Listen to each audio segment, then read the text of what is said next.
My name is Victoria, and for as long as I could remember, I was fascinated by the way technology could truly make people's lives better. I saw the world not just as it was, but as a giant puzzle full of problems waiting for an elegant solution. My mind was always buzzing with ideas, but one idea above all others had taken root in my soul and blossomed into a full-blown obsession. I was creating a revolutionary new application, a truly personalized wellness and productivity artificial intelligence assistant. It wasn't just a simple calendar or a to-do list. It learned from your habits, understood your mood, and gently guided you towards a more balanced and fulfilling life. I poured every spare moment, every cent of my savings, into building this dream. I coded late into the night in my small San Francisco apartment, surrounded by whiteboards covered in algorithms and user interface sketches. This application, which I lovingly called Serenity, was my masterpiece, my future, and my entire heart. My best friend since college, Alina, was always the outgoing one, the one with the incredible charm and a natural gift for networking. While I was deep in the logic of code, she was effortlessly making connections and talking to anyone about anything. We had always dreamed of building something big together, and I truly believed she was the perfect partner for Serenity's business side.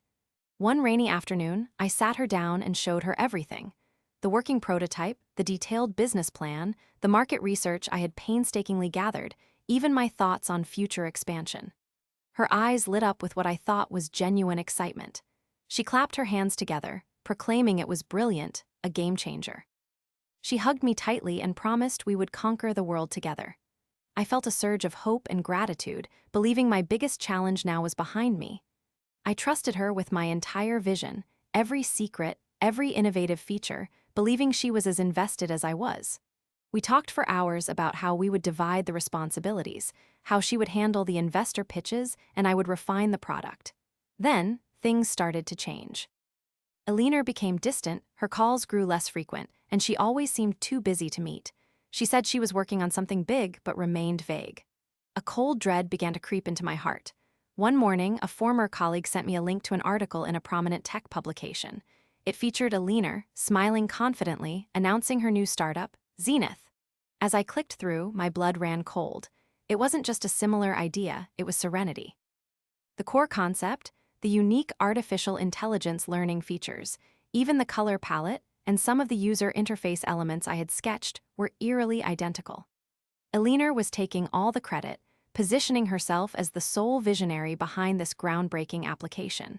The article spoke of her genius and how she had single-handedly developed the concept. My world shattered into a million pieces. The problem was no longer just the theft of my idea. It was the utter betrayal by someone I loved and trusted more than anyone else in the world. Alina, my best friend, had become my nemesis, and she had stolen my future right from under me. My first reaction was a furious confrontation. I called Alina, my voice trembling with a mixture of anger and heartbreak. She feigned ignorance, then quickly shifted to a dismissive tone. "Victoria, you had an idea, yes, but ideas are cheap. Execution is everything. You were too slow. I simply took inspiration and ran with it." Her words were like daggers, twisted with a chilling lack of remorse. She even suggested I was being emotional, a classic tactic to undermine me. I spent weeks compiling every piece of evidence I had: timestamped code commits, design files with my creation dates, emails outlining my vision to her, early user feedback. I found a lawyer, a hopeful but expensive first step. The legal battles were an immediate nightmare. Alina, with her newfound funding from early investors impressed by her original concept, had a team of high-powered attorneys. They argued that my evidence, while strong, did not constitute legally binding intellectual property, especially without non-disclosure agreements signed by Alina before I shared my ideas. The initial legal fees drained my remaining savings, pushing me into debt. Each small win felt like a giant step back, and the constant stress was overwhelming. I was outmaneuvered, outfunded, and legally exhausted. As I struggled, Alina's startup, Zenith, soared. It secured massive venture capital rounds, garnered glowing reviews in the tech press, and quickly became the darling of Silicon Valley. I watched from the sidelines, a ghost of my former self, as the application I had conceived, nurtured, and built with my own hands grew into a multi-million-dollar enterprise under her name. My dreams were paraded across every screen, every news outlet attributed solely to her. The injustice gnawed at me, a constant, dull ache in my chest. I tried to pursue other projects, but my heart wasn't in it. I felt utterly defeated, stripped of my passion and my professional identity. Friends I had shared my original vision with awkwardly avoided me, unsure whose side to take, or perhaps simply intimidated by Aliner's rising star. My professional network, once promising, seemed to shrink overnight. My lowest point came when Zenith announced its plans for an initial public offering, a massive public offering of shares that would make Aliner and her early investors incredibly wealthy. She was doing interviews, talking about her journey, her vision, her groundbreaking innovation. I saw her on television, radiant and confident, accepting accolades for what was rightfully mine. I was working a meaningless data entry job, barely making ends meet, drowning in the debt from the failed legal attempt. I felt invisible, erased, a forgotten footnote in someone else's success story. I considered leaving tech altogether, moving far away, abandoning the city that had once held so much promise. All the fire, all the ambition, seemed to have been extinguished. I felt like a failure, a fool for trusting, for daring to dream. I truly believed all was lost, that Aliner had won, and my dream would forever remain her stolen triumph. But even in that darkness, a tiny spark of my original self refused to die. Lying awake one night, staring at the ceiling, I realized something critical. Aliner might have stolen my idea, but she could never steal my unique vision, my talent, or my ability to innovate. She was a great businesswoman, but she wasn't the creator. I still knew the core technology better than anyone. I decided I would fight back, not with lawyers, but with ingenuity and a relentless spirit. I took on extra freelance coding work, saving every penny, paying down my debt slowly. Every night, after my dead-end day job and my freelance gigs, I returned to my real passion. I began building a new application, a spiritual successor to Serenity, which I named Evolve. It wasn't just a rehash of the old idea, it was a quantum leap forward. I had learned from Zenith's successes and, more importantly, its subtle shortcomings. I designed Evolve with a hyper-focus on user privacy and true artificial intelligence ethical principles, something Zenith had overlooked in its rush for market dominance. I added features that Aliner, focused on business growth, could never have conceived because she didn't possess the deep technical understanding or the user-centric empathy that I did. I found a small, hungry team of like-minded developers and designers, people who believed in the power of genuine innovation and the importance of ethical technology. We worked tirelessly, fueled by passion and a quiet determination. We launched Evolve without fanfare, relying on organic growth and word of mouth, building a loyal user base that appreciated its thoughtful design and superior performance. As Zenith's initial public offering approached, Aliner and her team embarked on a grand roadshow, drumming up investor interest, painting a picture of unparalleled growth and market leadership. This was her moment, her public coronation. But I had been waiting, calculating, preparing my counterstrike. Just 2 weeks before Zenith's shares were set to hit the market, I strategically launched Evolve's major version 2. This update included a revolutionary new predictive artificial intelligence feature that anticipated user needs before they even realized them.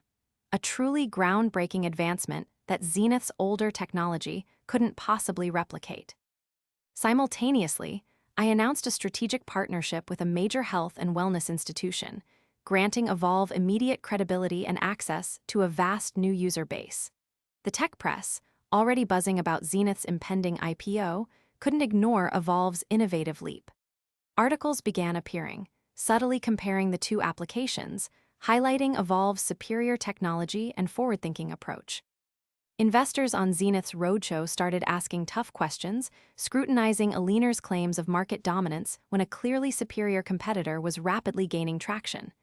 Doubts began to spread like wildfire. Zenith's initial public offering faltered. The initial share price, projected to be astronomical, dropped significantly. The offering was undersubscribed, meaning fewer investors bought shares than expected. Aliner's grand moment turned into a public struggle, her net worth taking a substantial hit, and her company's reputation tarnished by the failure to meet its lofty expectations. She watched as Evolve, my company, built on integrity and true innovation, proved to be the more resilient and forward-thinking player in the market. I didn't just get even. I showed the world that genuine talent and ethical creation would ultimately prevail over stolen ideas and ruthless ambition. Evolve continued to flourish, attracting top talent and a rapidly expanding global user base. I was no longer just Victoria, the coder. I was Victoria, the founder, the visionary, the one who built something truly impactful from the ground up. My company became a beacon for ethical artificial intelligence development, respected by users and industry professionals alike. Eliner's zenith, however, limped along. Its stock price struggled, constantly battling investor skepticism and the undeniable technological lead of Evolve. She remained wealthy, yes, but her public image was permanently damaged, haunted by the specter of a superior competitor that had risen from the ashes of her betrayal. The irony was not lost on anyone who knew the real story. And then, years later, came the final, sweet twist. Zenith, unable to keep up with Evolve's relentless innovation and market share, began to flounder financially. Its investors, tired of stagnant growth and a lagging product, started looking for an exit.